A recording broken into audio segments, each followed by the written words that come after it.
Ci sono molte teorie sugli obelischi e tutte escludono che si tratti di semplici monumenti decorativi. La maggior parte dei ricercatori è sicura che fossero utilizzati dalla civiltà precedente come catalizzatori di energia eterica, che fossero cioè delle centrali elettriche o amplificatori ripetitori al pari delle piramidi, a cui connettersi con dispositivi vari. Si ritiene inoltre che, salvo qualche rara eccezione, come nel caso della stela di Aksum, portata dall'Etiopia e poi restituita nel 2003, gli obelischi non si siano mai mossi dai paesi dove ora si trovano. Molti credono infine che siano collegati ai giganti, gli unici che potevano gestire pesi di quel genere, giganti in seguito scomparsi per cause imprecisate. Gli obelischi dunque, di cui il più antico sarebbe quello di Eliopolis, eretto dove per la prima volta sorse il sole, proprio dagli adoratori del dio Sole Ra, sarebbero dispositivi e sistemi funzionanti come antenne che nel corso del tempo si sono evoluti fino a diventare attrezzature più agili da disporre sui tetti o sostituiti da altri risonatori, come torri, facciate dei palazzi, cancelli, eccetera.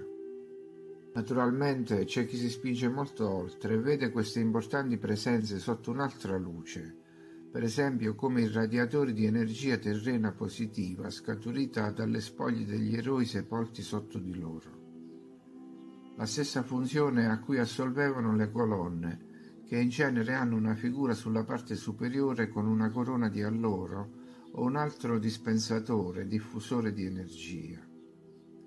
Ma questa teoria è stata superata da chi sostiene che se prima nei luoghi degli obelischi vi erano sepolti gli eroi per emanare onde capaci di diffondere il loro genotipo, in seguito i resti degli eroi sono stati sostituiti con i resti degli ibridi invasori e ora sono diventati emittenti di energie negative per degenerare la natura di chi finisce nel loro raggio di azione. Insomma, contaminare la coscienza con valori degradati.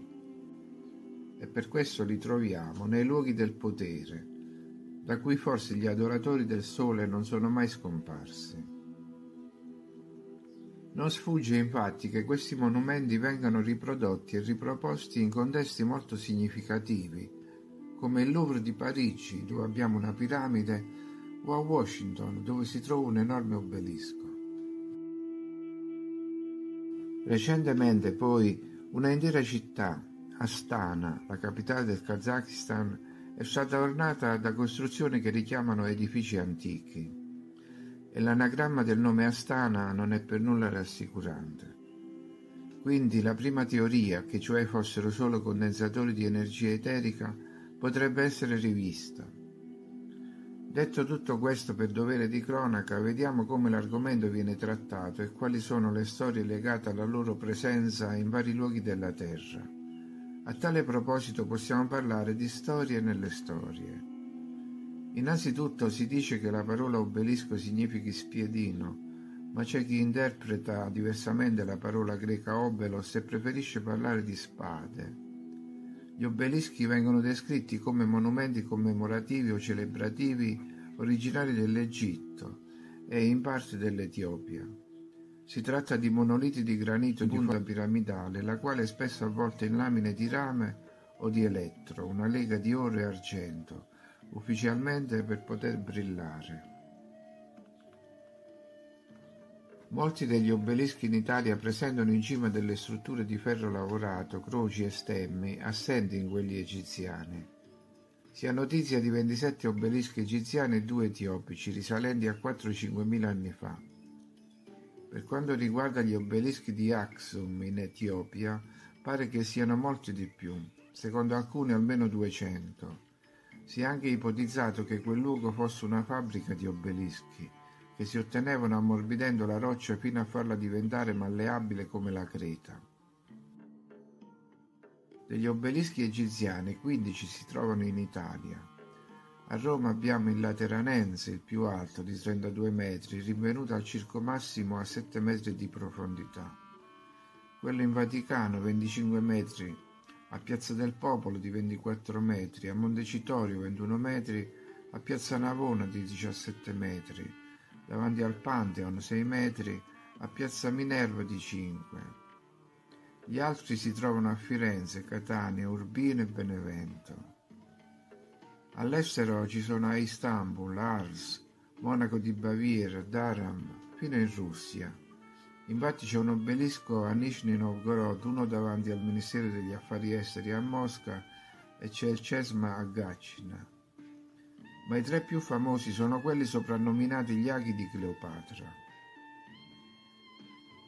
Uno a Londra, dove giunse dopo varie peripezie, fra cui la scomparsa della nave Cleopatra che lo trasportava dopo una tempesta. È alto 21 metri e pesa 224 tonnellate. Quella a Parigi, donata alla Francia nel 1833, alto 23 metri, e quella a New York di granito rosso, vecchio di 3500 anni, donato, come dicono, da Ismail Pascià nel 1869, 21 metri per 220 tonnellate. Attraversò l'Atlantico in tempesta. Il trasporto fu finanziato fra gli altri da Cornelius Vanderbilt. Occorsero $100.000 e 4 mesi per attraversare le strade di New York, prima di essere sistemata a Central Park. Il racconto principale che riguarda gli obelischi viene dunque delineato in questo modo. Erano in Egitto, li hanno presi, li hanno caricati sulle navi, li hanno trasportati in Europa o in America, li hanno posizionati. E ci sono stampe e disegni dettagliati, anche se a volte sembrano fumetti. Ma soprattutto non ci sono disegni di come siano stati deposti al suolo in Egitto, la qual cosa è ancora più difficile da fare che non tirarli su. Bisogna attutire la caduta nel momento critico del superamento del punto di non ritorno, quando il peso di 200 tonnellate va a gravare improvvisamente su una semplice struttura di legno. E poi ci sono altre difficoltà logistiche, per esempio disporre di navi con capacità di carico di 300 tonnellate, in grado di affrontare il mare o l'oceano in tempesta. 300 tonnellate equivalgono più o meno a 300 auto del tipo Smart. Anche Mussolini volle il suo obelisco.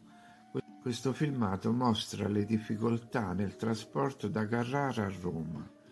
Un monolito di 17 metri di marmo racchiuso in una cassaforma di 50 tonnellate, fatta rotolare sulle pendici della cava. Un'avventura non da poco nel 1928, figuriamoci secoli prima. Ma vediamo qualche storia legata ai principali obelischi. Davvero leggendaria è la cronaca della pose dell'Obelisco Vaticano nel 1586, attribuita all'architetto Domenico Fontana. Mise all'opera 44 argani con 140 cavalli e 900 operai.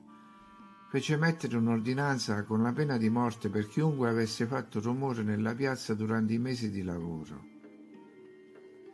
Una stele di 25 metri da sistemare con precisione millimetrica su 4 leoni, simboli del Papa Sisto V. Apriamo una parentesi.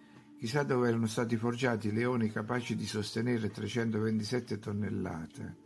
E se poi i leoni erano i simboli del Papa, li ritroviamo comunque anche a Trafalgar Square, a Budapest, a San Pietroburgo e in 100 altre città. Torniamo alla storia. Ad un certo punto, a rendere tutto ancora più incredibile, o per rendere tutto più credibile, accadde un imprevisto. Le corde cominciarono a scivolare. Una voce gridò: "Acqua alle corde!" Era stato un marinaio ligure, Giovanni Bresca, a suggerire la soluzione. Le corde bagnate infatti si restrinsero e si evitò il peggio. Intanto il marinaio aveva infranto la regola del silenzio e rischiava la morte, però il Papa gli concesse la grazia. Ricordiamo che sulla stessa piazza c'è un colonnato con 284 colonne, 88 pilastri e 140 statue sistemate sulla balaustra. Quante imbalcature furono costruite e come furono disposte per consentire lo spazio di manovra. Concludiamo con il mistero della scomparsa di un obelisco. Era presente sulla piazza della cattedrale di Kazan a San Pietroburgo, come si può vedere in queste stampe, e in seguito è scomparso. Anche quello proveniva dall'Egitto, era stato portato con una nave. Come si può notare, la piazza mostra una certa somiglianza con piazza San Pietro a Roma, e la cosa appare sorprendente se si considerano i 3.000 chilometri di distanza fra le due città.